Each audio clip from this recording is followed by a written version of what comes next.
आदिदेव महादेव आपके श्री चरणों का दिन रात ध्यान करते हैं, तब भी आपने महादेव को अपने चरण कभी नहीं दिए।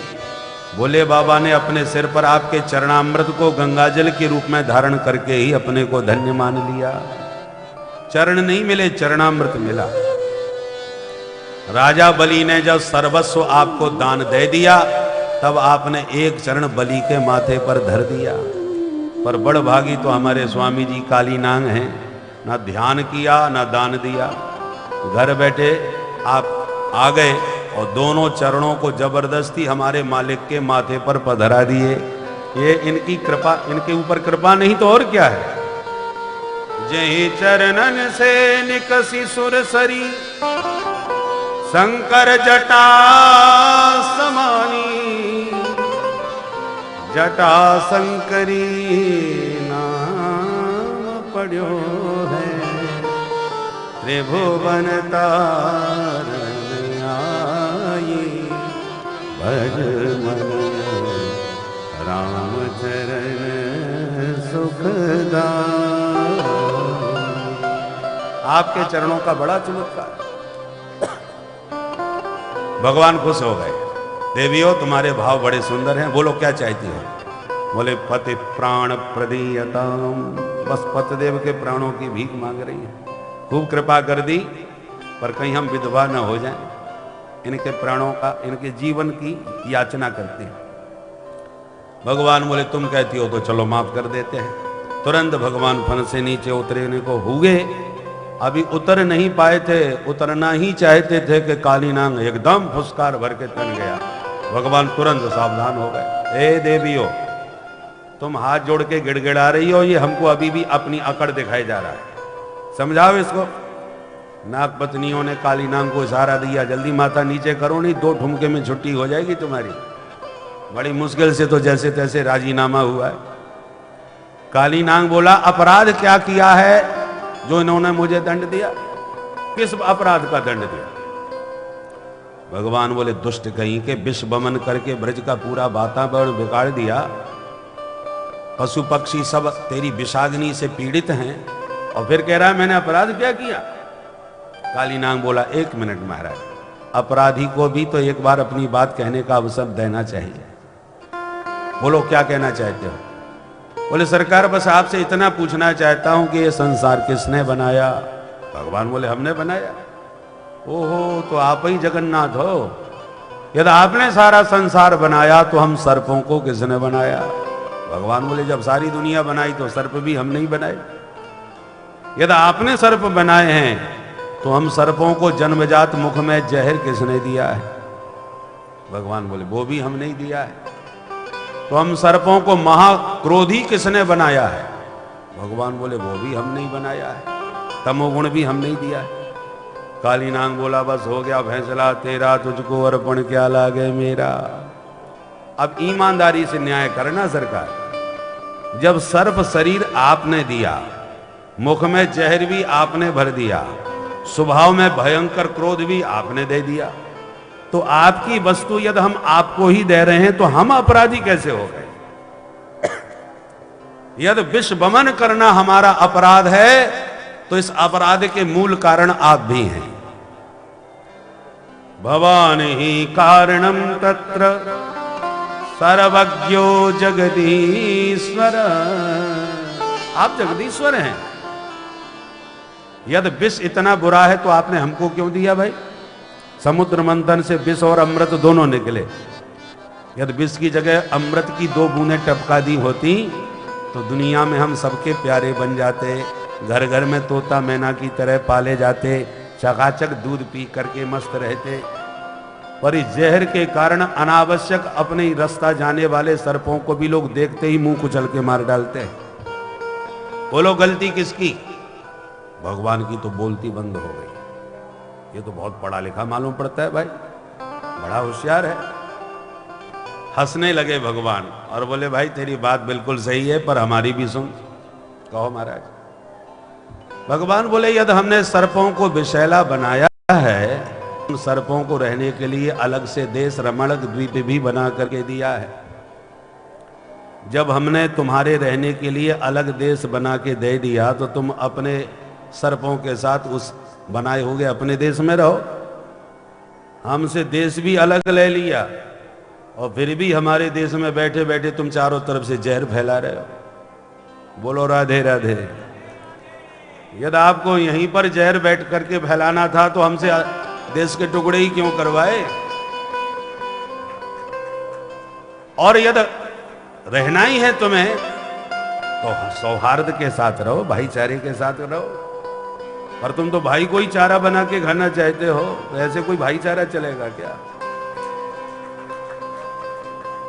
हमारी भारत भूमि की मूलभूत भावना है सर्वे भवन्तु सुखिनः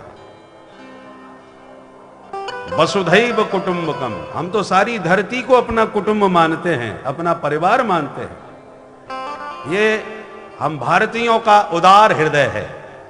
ऐसा ही उदारता अपने जीवन में लाओ, तब हमारे साथ रहने में हमें कोई आपत्ति नहीं। काली नाग बोला, परंतु क्षमा कीजिए महाराज, हम अपना स्वभाव नहीं बदल पाएंगे। कैसा है तुम्हारा स्वभाव? बोले हमारा स्वभाव यह है कि हम जब अल्पसंख्यक होते हैं तो बिल में छुप के बड़ी शांति से रहते हैं, और जब बहुसंख्यक हो जाते हैं फिर डसना चालू करते हैं, अपने अलावा किसी को नहीं छोड़ते हैं। और हम लोगों की जनसंख्या बढ़ते देर नहीं लगती। एक सर्पणी एक साथ कितने सर्पों को पैदा करते हैं? हमारे पांडे जी कहते 1000 एक साथ जन्म लेते हैं। एक वीडियो में हमने भी देखा था। तो असंख्य एक साथ इतने इतने बच्चे पैदा करते हैं, इसलिए तो ये तो दीमक की तरह तुरंत फैलते हैं, देर थोड़ी लगती है। और ये सर्पणी इतनी खतरनाक होती है कि जिनको जन्म देती है उन बच्चों को भी खा जाती है। तो महाराज जब हम इतने खतरनाक हैं, अपने बच्चों को खा जाते हैं, तो दूसरे को क्या छोड़ेंगे। ये हमारी प्रकृति है, ये हमारा स्वभाव है कि जहां हमारी संख्या फैलती देर तो लगती नहीं, कहीं भी हम अल्पसंख्यक हों बहुसंख्यक होने में देर नहीं लगती। और जहां हमारी जनसंख्या बढ़ी फिर हमारे से कोई बचने वाला नहीं है, फिर तो हमारा ही झंडा लहराता है, हमारा ही साम्राज्य होता है। अब हमारा जैसा स्वभाव है प्रकृति के द्वारा उसको हम बदल नहीं सकते। भगवान बोले यदि अपना स्वभाव आचरण नहीं बदल सकते तो जाओ अपने भुजंगों में भर्ती होकर के अपने देश में जाकर के रहो, हमारे भारतवर्ष को प्रदूषित न करो भाई। रहना है तो सौहार्द से रहो, नहीं बदल सकते तो अपने भुजंगों में भर्ती हो जाओ।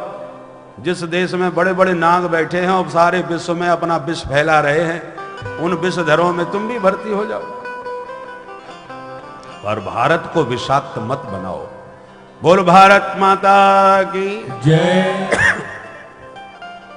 काली नाग ने कहा हम तो चले जाएंगे महाराज, परंतु एक समस्या है। क्या? आपके गरुड़ से हमें बहुत डर लगता है। किस बात का? बोले हम 40 को यदि डसते हैं तो तुम्हारा गरुड़ 400 को निपटा देता है। ये गरुड़ कभी उड़ करके ऊपर से पहुंच जाता है तो कभी झाड़ियों से घुस जाता है। इसलिए हमको अपने देश से यही देश ज्यादा सुरक्षित मालूम पड़ता है, यही ठीक है।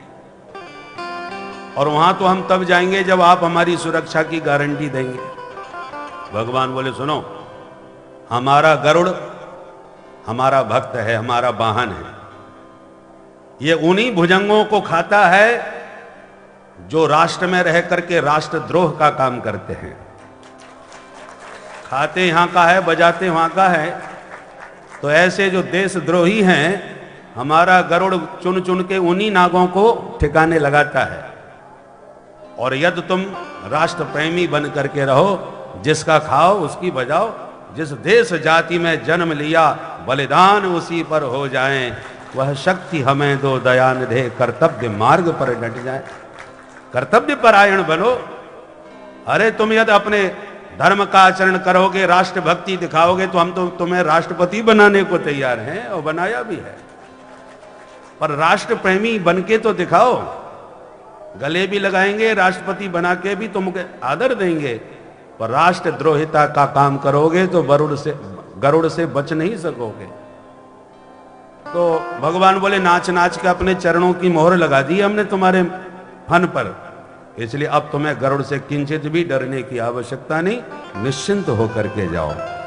तो गरुड़ तुरंत भगवान को प्रणाम करके कालीनाग पूरे परिवार के साथ प्रभु से विदा लेकर के रमणक द्वीप को ही प्रस्थान कर गया।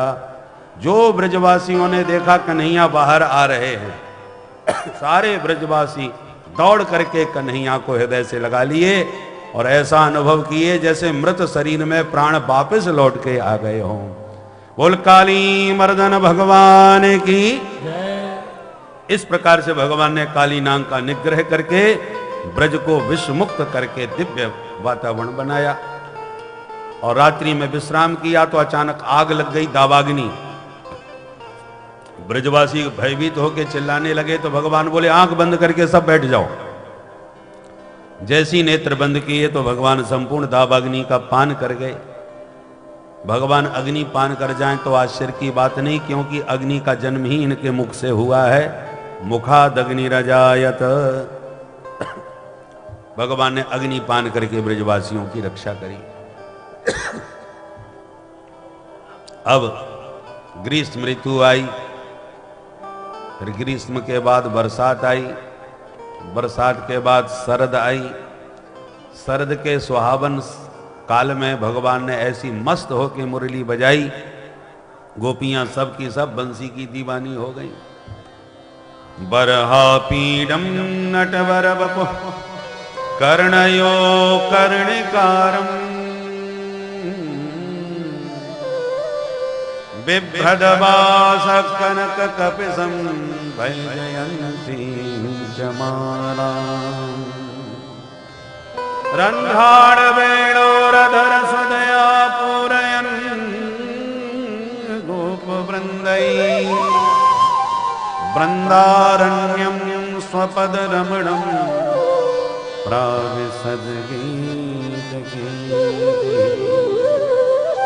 गोपियों ने गोविंद की वह मधुर बंसी की धुन सुन करके मस्त होकर के गीत गाया, उसका नाम है वेणु गीत। बंसी की विशेषता इस वेणु गीत में गाई गई है। सखी इस बंसी के सौभाग्य को देखो जो हमारे प्यारे के अधरों से निरंतर लगी रहती है। वृंदावनम सखी भुवोबित नोति कीर्ति यद्देवकी सुत पदाम भुजलब्ध लक्ष्मी। देवकी सुत के पद अंबुज से अंकित ये ब्रज की वसुंधरा धन्य है। जो ब्रज में भगवान के पग चिन्हों को देखते हैं वो देवता भी ब्रज भूमि की गौरव गाथा गाने लगते हैं, इसकी महिमा का गुणगान करने लगते हैं। सखी ये ब्रज के मृग कितने भाग्यशाली हैं। कहने को पशु जाति के हैं पर हम अपने प्यारे को सुबह शाम देख पाती हैं, पर ये दिन भर जंगल में हमारे मुरली मनोहर माधव की रूप माधुरी का नयनों से पान करती रहती हैं। धन्यास्म मूढ़ मतयोपि हरिण्ययेता या नंद नंदन मुपात विचित्र वेशम आकर्ण वेणुरणितं सह कृष्ण सारा पूजां दधुर्विरचितां प्रणयावलोकैः। सखी ये सब मृगियां अपने प्यारे का पूजन करती हैं वन में। बोले पूजा कैसे करती हैं, सामान कहां से लाती हैं पूजन की सामग्री? बोले हम लोग हाथों से गंधाक्षत पुष्पाणि समर्पयामि कह के पूजन करते हैं, पर ये प्यारे का नयनों से पूजन करती है। आंखों से पूजा कैसे होती है? बोले पूजां दधुर विरचितां प्रणयावलोकैः। जब तिरछी चितवन से प्यारे को निहारती हैं ये, तो प्यारे इनकी आंखों में आंखें डाल के जब देखते हैं तो उन्हें अपनी मृग शावाक्षी वृषभानुनंदनी राधा रानी के नयनों का स्मरण हो आता है। किशोरी जी भी तो मृग नयनी हैं। किशोरी जानकी जी के विरह में राम जी जब रो रहे थे तो मृगों से यही तो पूछ रहे थे, हे खग मृग हे मधुकर श्रेणी तुम देखी सीता मृग नयनी। तो मृग नयनी याद आती हैं मृगों की आंख देखकर। और सबसे बड़ी पूजा तो वो है जो प्रियतम को प्रसन्नता प्राप्त हो। हमारे गंधाक्षत पुष्प से भगवान इतने खुश नहीं होते होंगे जितना कि अपनी सुंदर विशाल आंखों से भगवान से आंखें मिला करके मृग शाबाक्षी किशोरी जी का स्मरण दिला के ये मृगियां भगवान को प्रसन्नता प्रदान कर रही है। इसलिए ऐसा मूढ़ मतयोपी हिरणी धन्या, पशु जाति के होकर के भी ये मृग परम धन्य है। गिरिराज हरिदास वर्य गोवर्धन की महिमा को गाती है। इस प्रकार से इस वेणु गीत में अद्भुत ब्रज के सौंदर्य का वर्णन है। इसके बाद हेमंत ऋतु आई। हेमंत ऋतु में भगवान ने गोपियों के चीर चुराए, बाद में लौटाते हुए कहा, आगामी शरद पूर्णिमा की रात्रि में देवियों हम तुम्हारे साथ महारास रचा के तुम्हारा मनोरथ पूर्ण करेंगे। जिस रासलीला का प्रसंग कल प्रातः काल आप विस्तार से सुनेंगे। चीरहरण का रासलीला से बड़ा निकट संबंध है, गहन संबंध है। अब पुनः एक बार भगवान ब्राह्मण पत्नियों के लाए हुए भोजन को ग्रहण करके उनको भी अनुग्रहित किए। अब पुनः आ गई दिवाली। दिवाली के अवसर पर जसोदा मैया ने विविध व्यंजन बनाए। उन व्यंजनों की सुगंध पाकर के कन्हैया दौड़े दौड़े आए, मैया बड़ी जोरदार सुगंध आ रही है, ने बता तो सही काका बना राखो है। मैया बोली दूर हट, जब तक आज जय जय ना है जाएगी तब तक काहुए कछु खावे पीवे ना मिलवे बारो। अरे मैया ये जय जय कौन सी बलाए है। मैया बोली जा जाके अपने बाबा से पूछ ले, मोई फुर्सत ना है। कन्हैया नंद बाबा के पास आए, बाबा कथ्यता में पिता कोयम संभ्रभो उपागत किम फलम कस्य चोदेश केन वा साध्यते मखर। बाबा मैया ने आज ढेर सारी मिठाइयां बना रखी है पर चाक भी एक ना दे रही। कह रही है आज जय जय होएगी, तो आप बताओ ये जय जय कौन है। नंद बाबा बोले बेटा कन्हैया, परजन्यो भगवान इंद्रो मेघातस्यात्ममूर्तयः ते विवर्षन्ति भूतानां प्रीणिनं जीवनं पयः। हम ब्रजवासी प्रतिवर्ष दिवाली के दिन इंद्र की पूजा किया करें। आज दिवाली है, पूजा की तैयारी है। तो बाबा ये पूजा ते कहा फायदा होए। नंद बाबा बोले बेटा इंद्र अपनी पूजा से प्रसन्न है जाएगो तो समय समय पानी बरसाएगो, ये तो पानी ना बरसो तो सूखा पड़ जाएगा बेटा, हम भूखन मर जाएंगे। कन्हैया बोले बाबा तो पूजा करेंगे इंद्र तभी पानी बरसाएंगे। बोले हाँ बेटा। तो बाबा यदि हमारे आधे ब्रजवासी पूजा करें और आधे ना करें तो जिन ब्रजवासियों ने पूजा करी है इंद्र उन्हीं के खेतन में पानी बरसावेगो। अब नंद बाबा चक्कर में पड़ गए। ऐसो तो ना है सके लाला, जब पानी बरसेगो तो सबन के खेतन में गिरेगो। कन्हैया बोले तो महेंद्र किंग करिष्यति, फिर सबन को पूजा करने की जरूरत का है। अरे बाबा, नंद बाबा बोले सुन कन्हैया, हम बुढ़े है गए इंद्र की पूजा करते करते, पुरानी परंपरा चली आ रही है सो हम निभा रहे हैं। अब तेरे मन में कहा है तू अपनी मन की बोल। कन्हैया बोले तो सुनो बाबा, मैंने बड़े बड़े साधु संतन को सत्संग कियो है।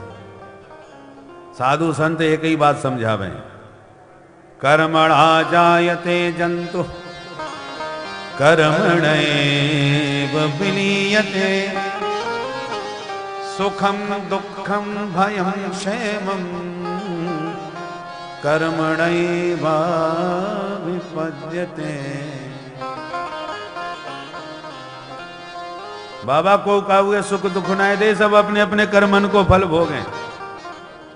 सुखस्य दुखस्य न कोपी दाता। हमने अच्छो काम कियो है तो अच्छो फल मिलेगा, बुरो कियो तो बुरो मिलेगा। काउन को सुख दुख कर दाता, काउन को सुख दुख कर दाता, निज कृत कर्म भोग सब भाता, निज कृत कर्म भोग सब भ्राता, कर्म प्रधान विश्व कर राखा, कर्म प्रधान विश्व कर राखा, जो जस करई सो तस फल चाखा, जो जस करहि सो तस, जस करहि सो तस, जस करहि सो तस फल चाखा। अरे बाबा को काउगे सुख दुख नाय दे, सब अपने अपने कर्मन को फल भोगे। ये इंद्र बीच में लेवी देवी बारो कौन कहाते आ गए हो, और तुम्हें पूजा ही करनी है तो अपने देवता की करो। अपनो देवता कौन है भाई?